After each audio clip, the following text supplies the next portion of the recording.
It is the first week of May 2025 here in Albuquerque, New Mexico, which means it's time for me to look at the previous month, April data for the Albuquerque area housing market and what has happened. We're looking at single family detached homes in the greater Albuquerque area. This particular chart is I'm just sharing exactly right out of our multiple listing service that tells us what's been going on in the market here. And we're going to start right here with sale price. Oh, by the way, I have a couple charts for national and kind of how Albuquerque compares nationally and a couple different data points. So stay tuned for that, as well as I've got some data on delinquencies and how many people may be behind on their mortgages in the country as well as in New Mexico. So, all right, let's jump into this. Median sale price. 364,998. Okay, 365,000, 4.3% increase from 1 year ago. So April last year compared to April this year. If we look at the average sale price, it's $427,000, about a 4% increase again from April last year. If we look at pricing on a price per square foot standpoint, we see 213 as a median, 2% higher. If we look at the average price per square foot, it's 218. That's a 3.8% increase. And the reason I show you every single one of those is it gives you a sense that, yes, it's not precise. It's not exactly 2%. It's not exactly 4%, but we're in that range. We're somewhere in that range, 2, 4, 3, 4%. I think it's closer to probably 3, 4% home price appreciation year over year. So it's moderate appreciation, a little bit lower than our long-term average, which is closer to 4.5%, but we are still seeing some price appreciation in our market, unlike some other markets around the country. And that's not unusual for Albuquerque. We're known to have a kind of a steady, chug-along housing market in the sense of price appreciation. We don't have the big swings like we see in other parts of the country. All right, let's talk about just sales. Sales are pretty much flat. 778 homes closed in April, which is basically equal with a year ago. So we look at this year, and let's see, where's April last year? Yeah, I mean 780. So yeah, it's the same. I'm not sure. It just seems like the market is sluggish, but yet there's still people out there that are shopping for homes and looking for homes and putting homes under contract. And let's look at that right now. So if we look at the shows per listing, so this is the number of times on average that homes are shown for all the about 1,600 homes. We didn't even look at that, right? Homes for sale, about 1,700 homes. That's the average number of times that properties are shown. So it's right around 5.3%, down slightly from last year and down substantially from, let's say, like April of 22, it was 10. So it's half. And so there's not as many people out shopping, but yet at the same time, we do see pending sale about 900. We have 893 homes that went under contract in April, and that was about a 9% increase from a year ago. And like I said, we have about 1,700 homes on the market. This is a moving target. It's saying 21% here increase from a year ago.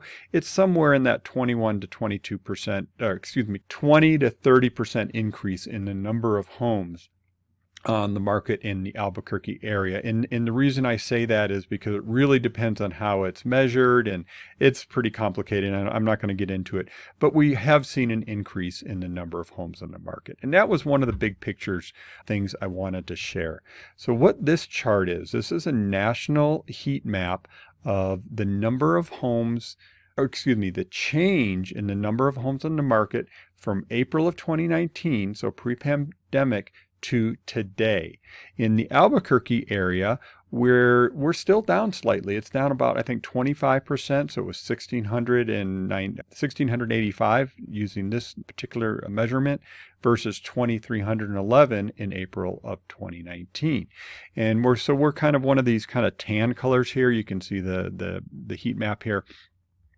But we're one of the markets, especially in the West, that has still has not come back to pre-pandemic inventory levels, where you'll see Texas here, Arizona, Colorado, definitely Florida, the south or the Gulf Coast as well.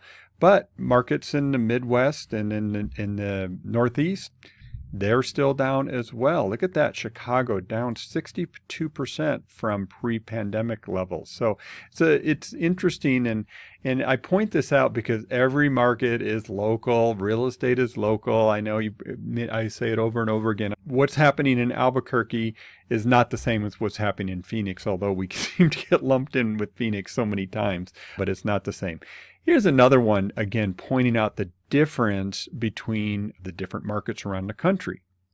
Now, this is Zillow's Market Heat Index, and it's trying to measure, are we in a buyer's market or are we in a seller's market? Is there advantage buyers, advantage sellers, or is there no advantage? And this kind of peachy to red means that we're still a seller's market. And you can see Albuquerque is still, according to their measurement, still considered a seller's market, meaning we have pretty low inventory. It's only about 2 months supply.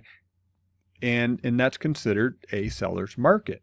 But again, we see the outlier in the Southwest in particular, and that we're still considered a seller's market, where some of these other markets like Phoenix have moved more into a buyer's market territory, as well as many of the markets in Texas.